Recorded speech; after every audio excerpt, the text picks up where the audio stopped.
On s'était arrêté dans la première partie. Elle s'est réveillée du rêve. Elle s'est réveillée de ce cauchemar. Pour ceux qui veulent, allez-y écouter la première partie. Je ne peux pas revenir sur la première partie. La première partie est déjà sur notre chaîne.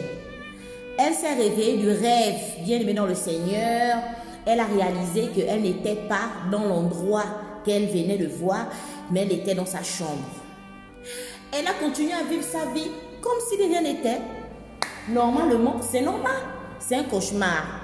C'est un cauchemar, donc je n'ai pas à m'inquiéter. Je continue à mener ma vie comme si de rien n'était. Normalement, non, il n'y a pas de souci. Bien-aimé dans le Seigneur. Les jours passèrent.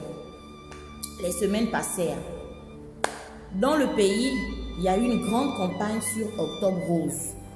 Et voici, notre sœur va décider d'aller. Elle va décider d'aller se faire dépister.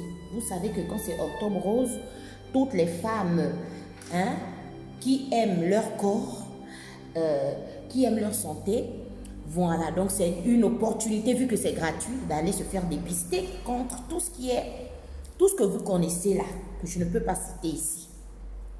Donc, elle a décidé, maman, je me fais un peu de chichi, j'arrange.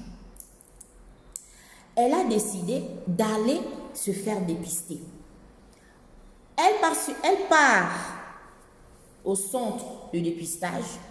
On lui dit, il y a ça ne va pas, il y a quelque chose qui ne va pas.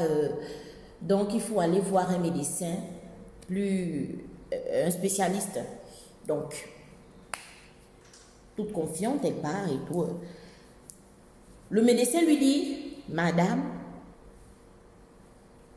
votre cas est assez sérieux, donc il faudrait qu'on envisage vous envoyer dans un centre spécialisé. Elle commence à se poser des questions, mais qu'est-ce qui ne va pas? Un centre spécialisé du jour au lendemain, je ne comprends pas. Eh bien, ils vont commencer à faire des démarches. Son médecin va l'accompagner dans la démarche. Bien aimé dans le Seigneur. Et écoutez bien, son médecin va l'accompagner dans les démarches qu'elle va entreprendre. Et du jour au lendemain, elle va quitter sa famille, son mari, ses enfants, pour se rendre dans une autre ville que je tais le nom. Elle ira sur place.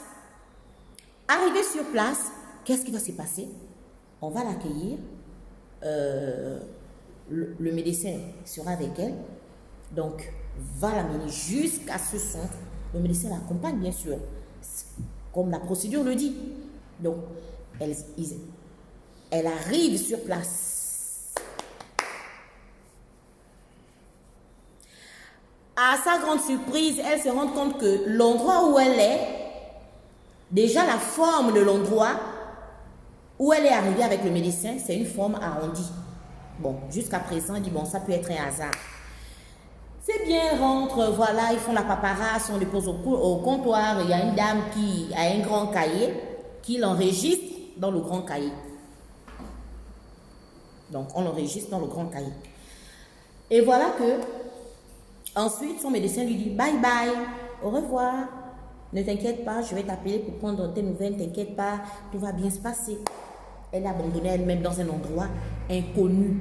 Elle dit, mais qu'est-ce que je... Elle a commencé à se poser des questions. Donc, elle a commencé à se poser des questions, mais qu'est-ce que je fais là? Qu'est-ce que je fais là, ici? Ici, je suis où? Ça, c'est quel endroit? Mon Dieu! Elle ne connaît personne. Et ensuite, on lui a dit, madame, vous allez rester enfermée dans votre chambre pendant 7 jours parce que c'était la période du Covid-19.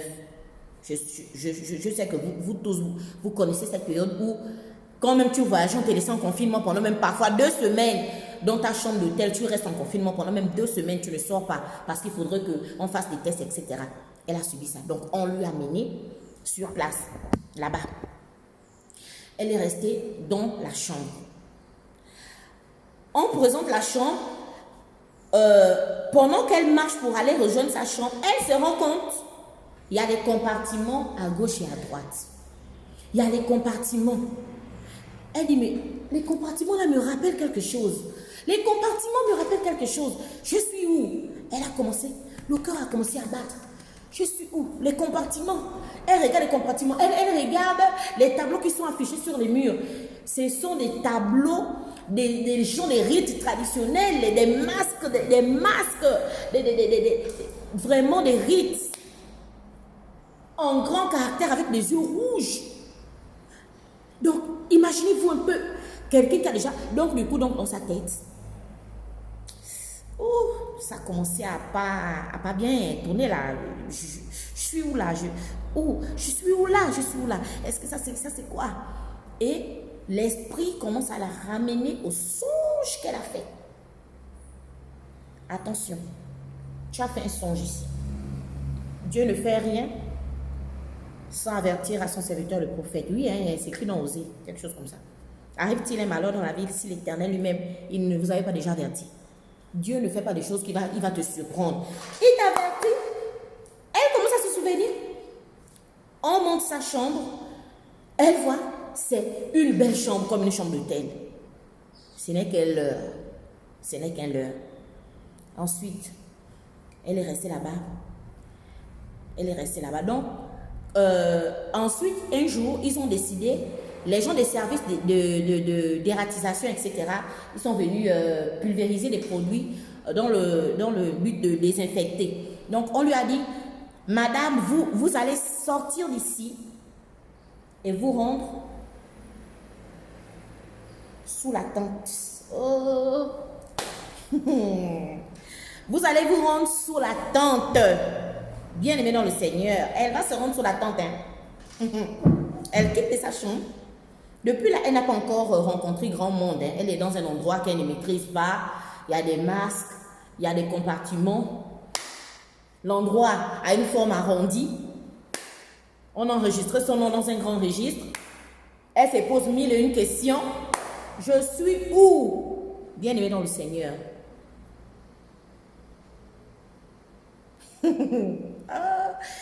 Non, mais même moi-même, j'ai pris quand même peur hein, quand j'ai écouté cette histoire, quand elle m'a raconté cette histoire. Elle se retrouve sous la tente. Sous la tente, elle est assise, la voilà. Il y a une dame qui vient, avec une corbeille, hein, une dame. Elle vient avec une corbeille. Et quand elle arrive, elle lui tend la main. Bonjour, bien-aimée dans le Seigneur. Bonjour. Donc elle tend la main, elle regarde les ongles de la dame. Souvenez-vous dans le songe, elle a vu les gens qui avaient des ongles noirs, brûlés. Donc quand la dame a lui dit bonjour, la dame a des ongles brûlés. Dès qu'elle regarde les ongles, elle lève la tête, elle regarde la dame. C'est la dame qui lui avait dit dans le songe, qu'est-ce que tu es venu faire ici?